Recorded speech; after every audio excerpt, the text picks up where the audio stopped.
tweezers that are like, They get paid a lot of money. That's like such an extreme sport in itself when you watch. But you and I could go home and cook. I just made breakfast. I made breakfast and lunch today. You know what I mean? I doubt you're like Michelin rated. Like not even. I thought it was. Not even close. But I've never put the time, energy, and effort. These people have put in the work to deserve that, right? Like we live in a society today that everybody thinks that they just deserve it because I'm X, Y, or Z. Like that's not how the real world works. I've been lucky enough to get into and just to see the CIA like kitchens, called Culinary Institute of America, the kitchens in Napa, and then the kitchen in New York, upstate New York. Forgot what city it is. Anyways, the training that goes there, it's insane, man. These people are putting these kids and adults and whoever is through some serious training for those kitchens. Because I don't know, man, if I want to be in a kitchen and Gordon Ramsay yelling at you, because he's expecting that level. There's a level, but to be great, that's what it takes. What's that show? You can pick any profession though. Chef is like, hey, chef. You're in real estate. I'm in real estate. Yeah. The best of the best make the most money. And it's brutal. I mean, I didn't bring it back into my work. But I'd say the first 3 years of doing real estate was getting your ass kicked every day. Of course. Making mistakes. Almost getting sued. Yep.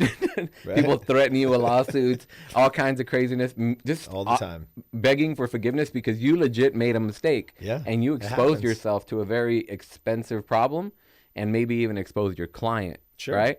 Not that I want to admit to completely everything about what I did, but but it did happen, man. And it just happens. And the better I got at it, the more experience that I got, the more you learn where to and cover now you your can butt. now you can get deals through. It's not as easy today. Right? Yeah. But if you look at the numbers and you go, okay, who's the number one realtor?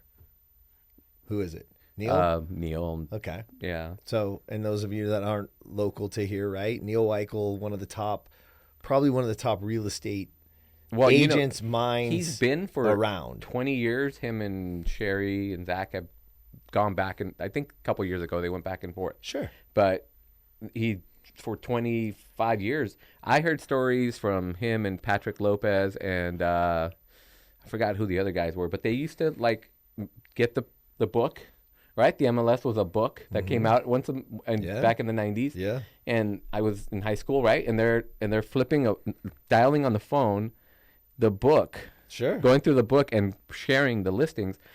I mean, it just whole different world, man. And back then, paper files, it was a whole different world. But even today, guy's up at 4 a.m., he's at the gym, he eats a certain way, he trains a certain way, he's in the office by 7:30, nobody else is there. He's still to this day, right? Again, it goes back to work ethic. It goes back to if you put in the time, again, you can be your best. Yeah. Right? There's two different elements here. When people talk about it, right? You talk about you pick a person.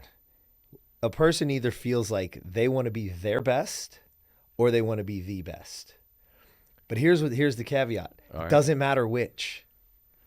It's the same amount of effort, the same amount of what you do. But one of us is driven by, I'm going to be the best that I can possibly be, right? That's what they believe. A guy like Kobe Bryant wanted to be the best. Right. He wanted to be known better than Jordan. He wanted to win. If you see the last championship they won, I think it was the fifth one, and they were like, he was literally sitting there, his two little girls on his lap, and they're like, "Why is this one so important?" And he said, "Because it's one more than Shaq." Yeah, that was his answer. That guy was insane competitive, though. Yeah, of